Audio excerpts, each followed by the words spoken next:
Bonjour à tous et à toutes. Il doit être aux environs de 14 heures. J'ai reçu un mail, je pense qu'ils avaient déjà envoyé auparavant pour proposer un webinaire sur le projet de loi de financement de la sécurité sociale. Allez, pourquoi pas. Donc c'est parti, je vais assister à ce webinaire et en même temps mon déjeuner, parce que j'avais déjeuner en l'occurrence. Donc là ça va être déjeuner et puis écoutez ce webinaire.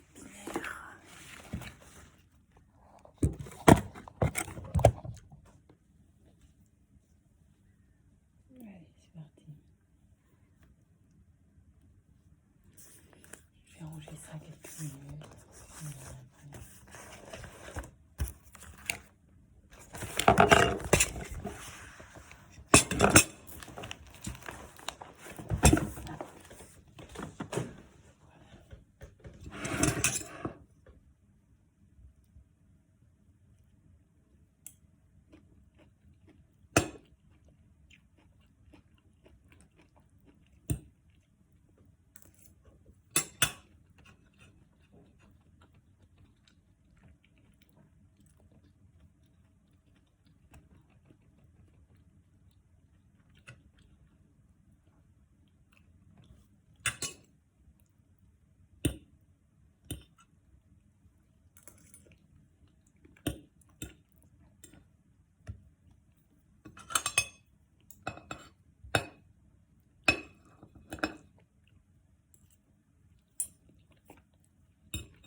Marty.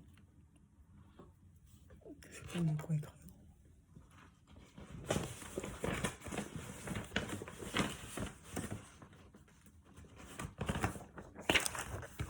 Je vais lire.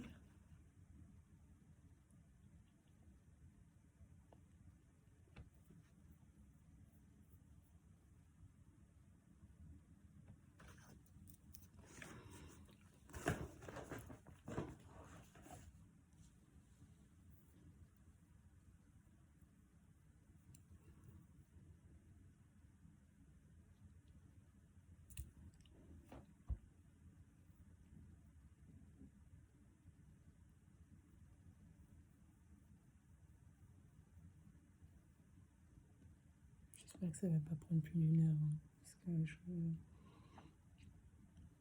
au-delà d'une heure, ça va être compliqué.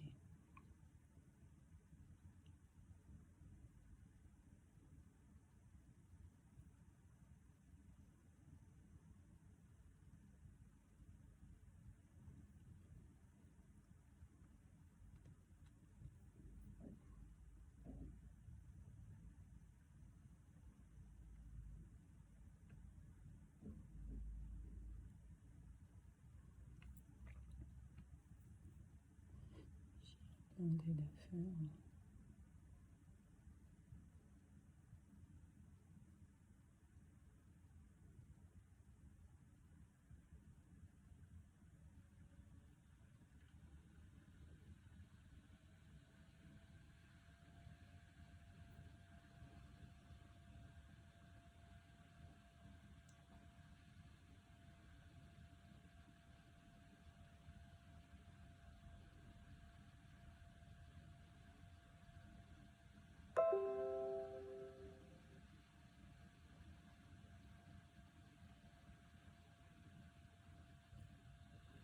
Qu'est-ce qui se passe?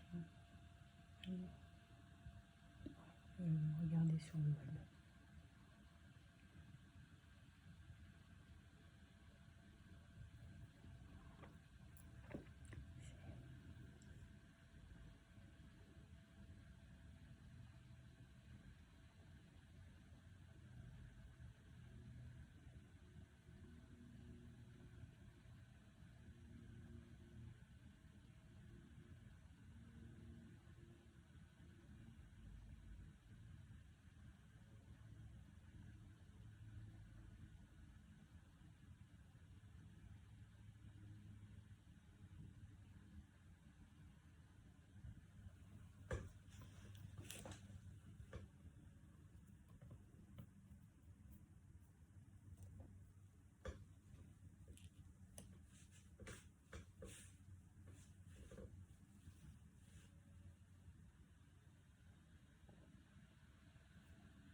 De manière anonyme, peu importe, il faut pouvoir accéder à...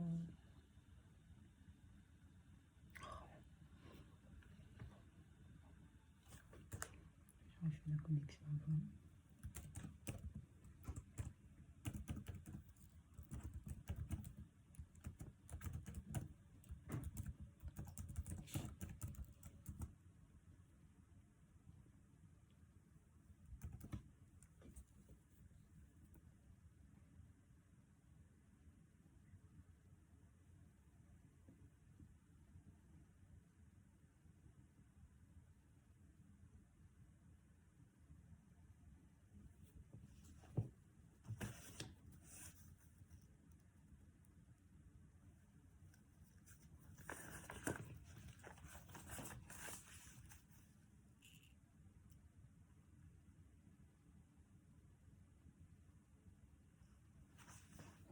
Pas s'oublier.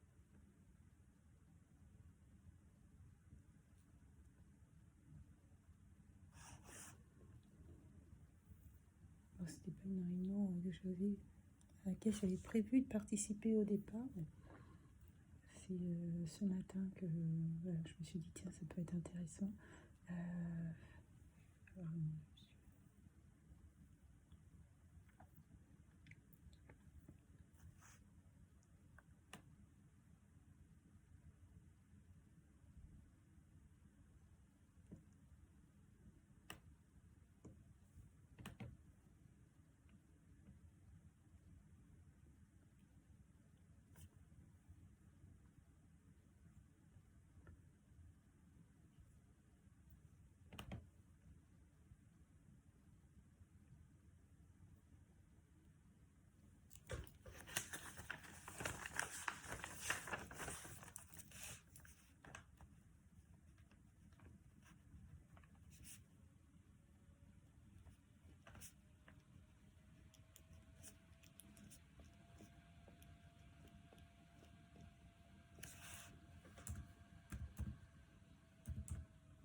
pas vrai ça. Ah là là là là là là, franchement.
Participer de manière anonyme parce que quand j'essaie de me connecter, ça ne fonctionne pas.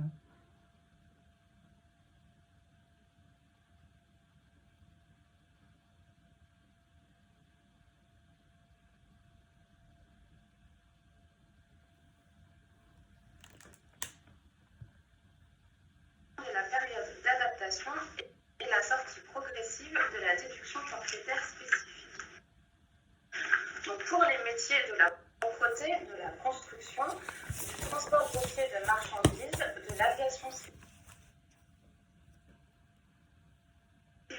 ou encore du journalisme éligibles donc à la DFS, les taux d'abattement applicables au 31 décembre 2021 sont respectivement de 8, 10, de 20% et pour ces deux derniers secteurs de 30%.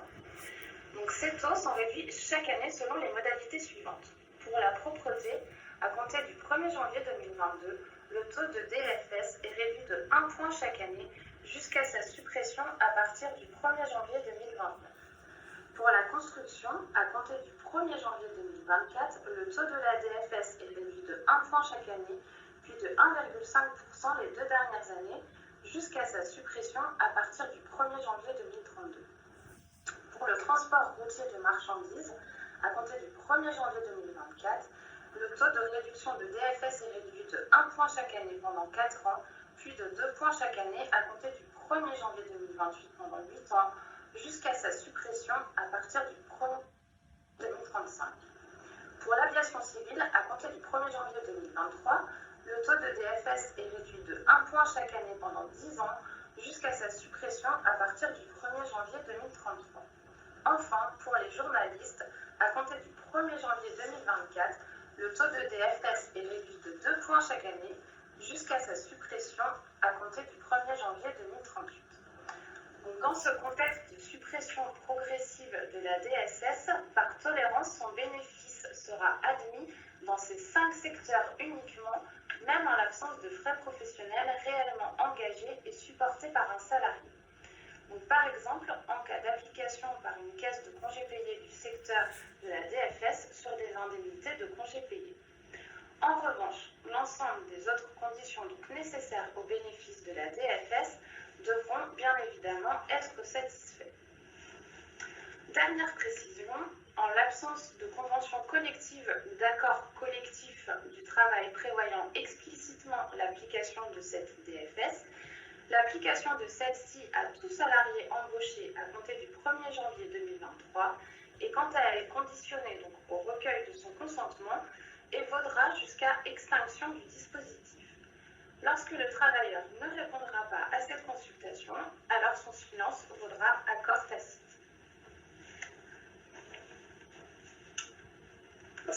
maintenant aux mesures touchant au travail dissimulé et plus particulièrement à l'alourdissement des sanctions touchant le donneur d'ordre en cas de réitération.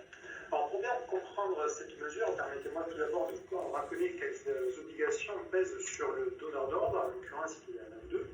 Une obligation de vigilance, tout d'abord, à l'égard de ses co-contractants, car il doit s'assurer qu'ils sont à jour de leur cotisation et qu'ils ne se livrent pas à du travail dissimulé, mais également une obligation de diligence cette fois-ci, c'est-à-dire que lorsqu'ils sont informés par un corps de contrôle compétent en matière de travail illégal, un syndicat, une association professionnelle ou par les institutions représentatives du personnel de l'existence de travail dissimulé de la part de co-contractants, le donneur d'ordre doit enjoindre aussitôt à ce dernier de faire cesser sans délai la situation.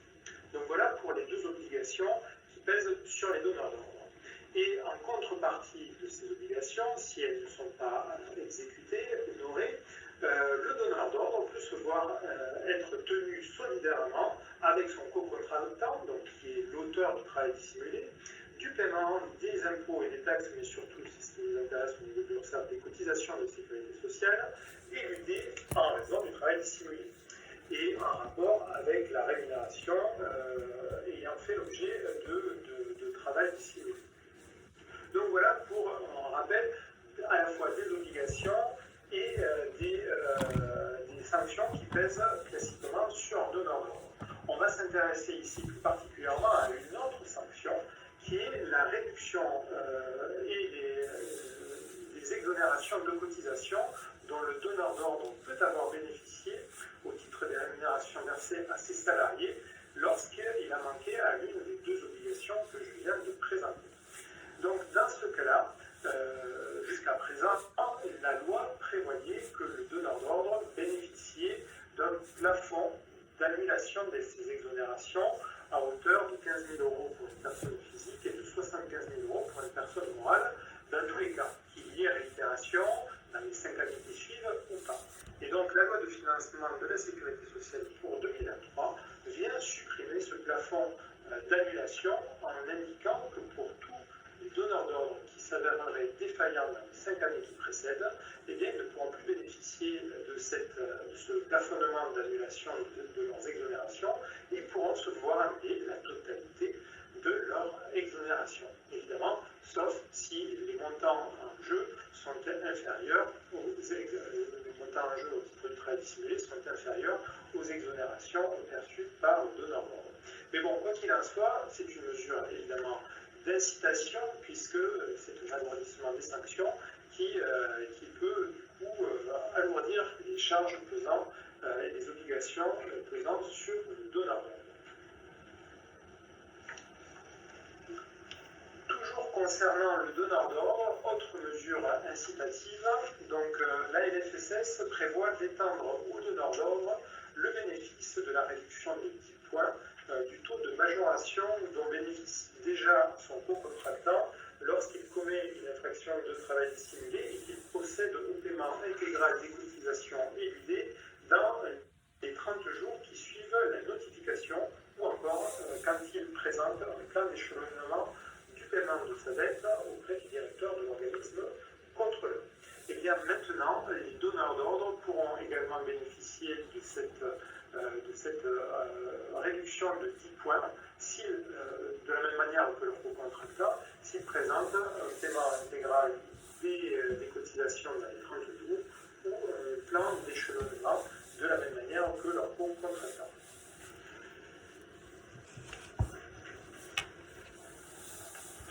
Alors maintenant, une nouveauté concernant l'utilisation des informations obtenues lors du contrôle d'une autre société d'un même groupe.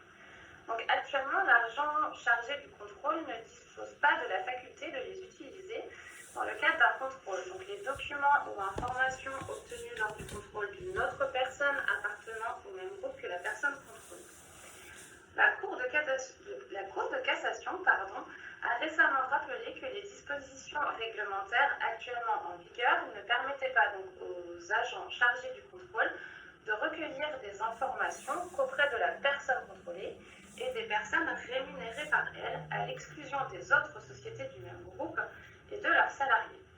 la seule possibilité qui s'offrait jusqu'à maintenant à l'agent chargé du contrôle était donc de recourir au droit de communication. Donc la mesure de la loi de finances de la sécurité sociale vient simplifier les procédures de contrôle en permettant donc, aux agents chargés de ces derniers d'utiliser dans le cadre de leur mission des documents et informations obtenus auprès d'autres personnes appartenant bien évidemment au même groupe que la personne contrôlée. Donc, en contrepartie, sera instaurée à la charge de l'agent qui aura effectué le contrôle une obligation d'information sur l'origine de ces éléments et de communication des pièces sur demande de la personne contrôlée.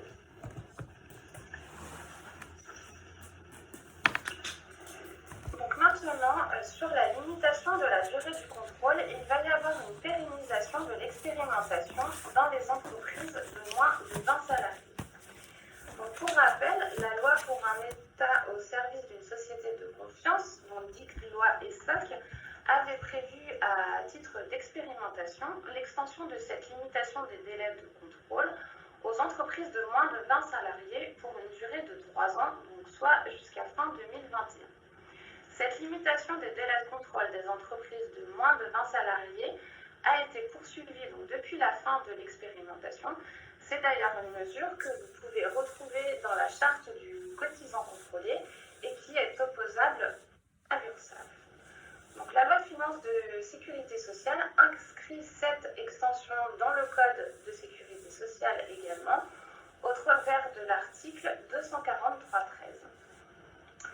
Donc, dans le même temps, elle prévoit de permettre aux travailleurs indépendants contrôlés de solliciter, donc, comme les employeurs du régime général, la prorogation de la durée de ce contrôle. Donc, ainsi, la durée du contrôle pourra être portée de 3 à 6 mois.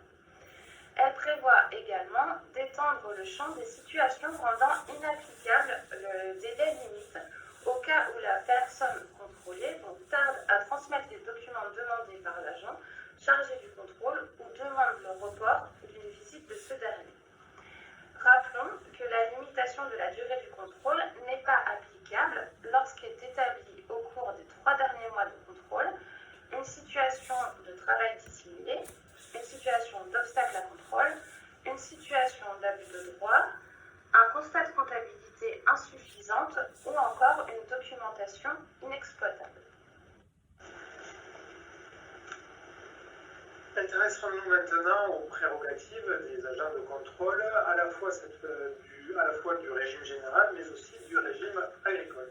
En effet, les agents chargés du contrôle dans ces 2 régimes de protection sociale peuvent mener des vérifications pour le compte des employeurs ressortissants de leur régime. Eh bien, la loi de financement de la sécurité sociale pour 2023 prévoit une extension de ces compétences avec la possibilité pour ces agents de respectivement mener des actions de contrôle à l'égard des ressortissants de l'autre régime, c'est-à-dire, par exemple, pour un agent de l'URSSAF de contrôler un employeur du régime agricole et réciproquement. Donc, les agents pourront contrôler éventuellement les différentes branches et les différents régimes de la sécurité sociale. Ce qui est également prévu dans cet article, c'est que jusqu'à présent, seuls les PV de travail dissimulé transmis à un autre organisme de protection sociale faisaient foi jusqu'à preuve du contraire. Et à partir de maintenant, même les constatations transmises aux agents des autres organismes, c'est-à-dire les mentions figurant dans les lettres d'observation, pourront également faire foi jusqu'à preuve du contraire pour les ressortissants de notre régime, dès lors qu'elles figurent dans les constats d'un agent assermenté et agréé, qu'elles figurent ou non dans un procès verbal. Dernière mesure concernant encore une fois la fraude et les prérogatives des agents de contrôle. Donc il va y avoir la possibilité d'affilier au régime agricole tous les salariés intérimaires frauduleusement détachés dans le cadre d'un contrat les liant à une ETP étrangère, c'est-à-dire une entreprise de travail temporaire étrangère, et donc les mettant à disposition d'une entreprise utilisatrice française. Jusqu'à jusqu'à présent, lorsque cette ETT, cette entreprise de travail temporaire, était mixte, c'est-à-dire qu'elle couvrait à la fois les domaines du régime agricole et du régime non agricole, les salariés faussement détachés relevaient automatiquement du régime général. Ce qui engendrait donc une certaine complexité, puisque des agents de contrôle de la MSA devaient ensuite transmettre aux URSSAF leurs constats, et la Quai d'URSSAF devait à son tour engager des démarches auprès de l'institution de sécurité sociale du pays d'établissement de ces salariés pour les désaffilier et les réaffilier au régime général français. Vous avez compris